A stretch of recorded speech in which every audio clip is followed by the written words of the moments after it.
Voilà une semaine que Paul prépare sa première vidéoconférence. Aujourd'hui, il est prêt à relever le défi. Il va utiliser pour la première fois la Roundtable. Enfin, si comme Paul, la technique et vous ça fait deux, il est temps que cela change. C'est pas si compliqué. Tout d'abord, voici une petite astuce à connaître afin de bien gérer les modes d'affichage de votre PC. Lorsque vous branchez votre PC à la source de projection, différents modes d'affichage s'offrent à vous. Pour y accéder, appuyez sur les touches Windows plus P de votre clavier.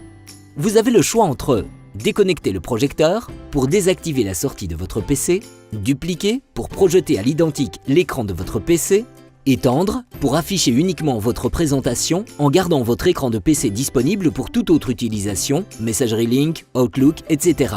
Projecteur uniquement pour désactiver votre écran de PC tout en projetant votre document sur le vidéoprojecteur.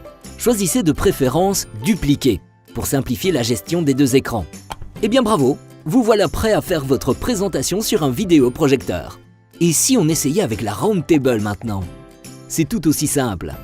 Commençons donc par connecter votre PC à un écran. Allumez l'écran en appuyant sur le bouton On de la télécommande. Branchez le câble HDMI avec ou sans l'adaptateur mini-port de l'écran à votre PC. Par défaut, l'écran étant déjà sur la source, vous devriez voir le bureau de votre poste s'afficher.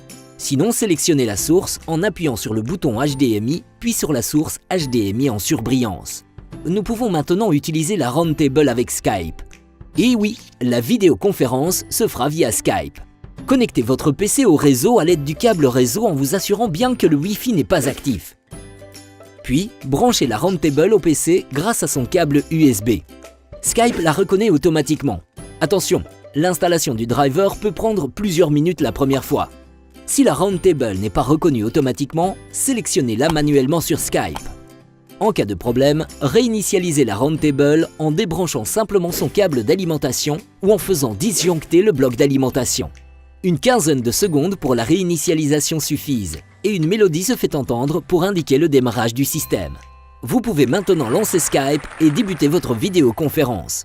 Dorénavant, la Roundtable n'aura plus de secret pour vous et vous pourrez, comme Paul, animer en toute simplicité vos conférences.